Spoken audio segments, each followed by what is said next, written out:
Welcome, guys. This is Tejas, and you're watching Future Automation, a place where we create imagination.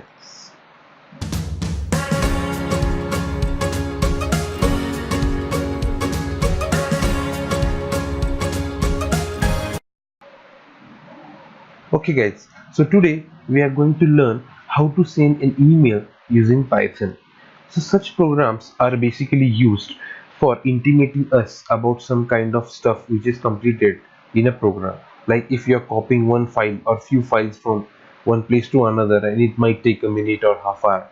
And also, some programs which are related to resizing photos, like we saw in the last video, and also some stuff where if we are going to shut down our PC and we need to intimate ourselves that the PC is going to get shut down and all that part. So here we can use such kind of programs. So basically I'm making this video because the next video will be related to automating finances using Python. So for that part, this code is far more important. So let's get started.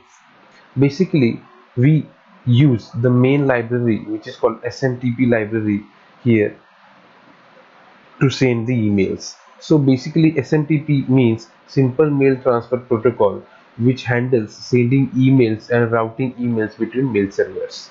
So here, first what we are going to do is we are going to create a config.py file which will contain the mail ID and the password of the required Gmail account.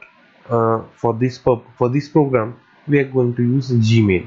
You can also use Yahoo or Hotmail too, based upon their port number and their SMTP domains.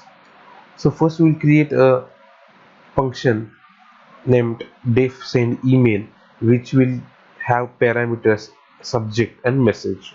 Then we will go with the try except block, where in try block we will create an instance of SMTP lib where we will put the domain and the port number of the gmail.com, which is 587.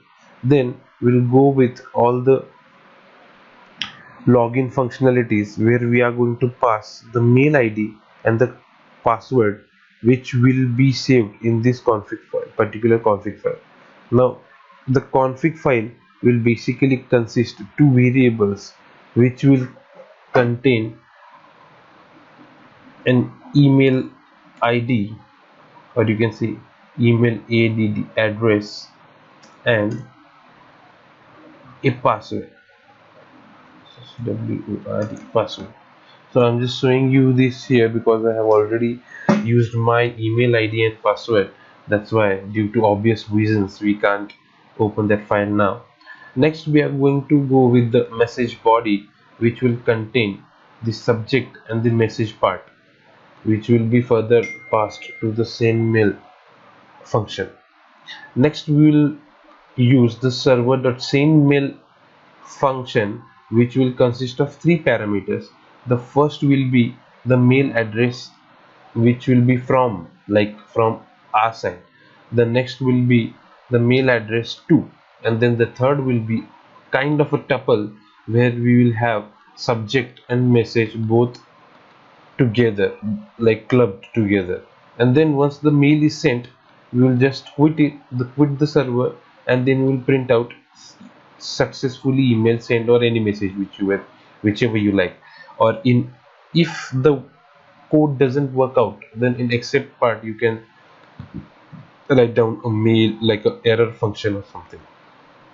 Now after we complete the basic send mail function, then we can write the subject and message separately, and then we can call this send email function by passing subject and message here. So what we are basically doing is we are connecting to the Gmail services, and we are asking them to send a mail through this particular program. Now the catch here is that, now I'll just open it here and we can go further. So the part here that we have to deal with is that through whichever account we are going to send a mail, first of all we have to change some of the settings, that is security settings here.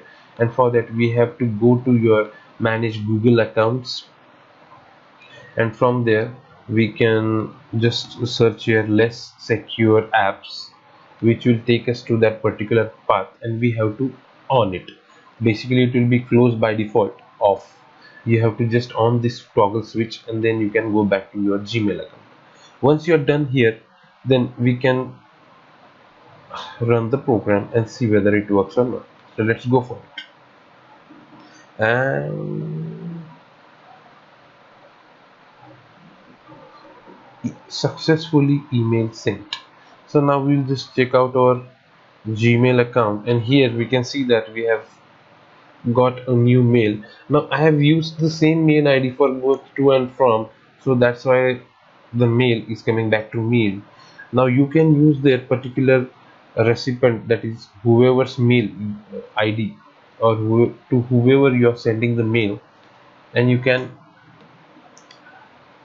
just automate the stuff. Now what you can do here is that you can just download the code from my GitHub repository, and I will put down the link in description, and then you can play with the code and you can try to automate it. If you have any kind of questions, just comment it down and I'll try to answer them all. And also don't forget to subscribe my channel and hit the bell icon. Thank you everyone for your time, and stay innovative and stay updated.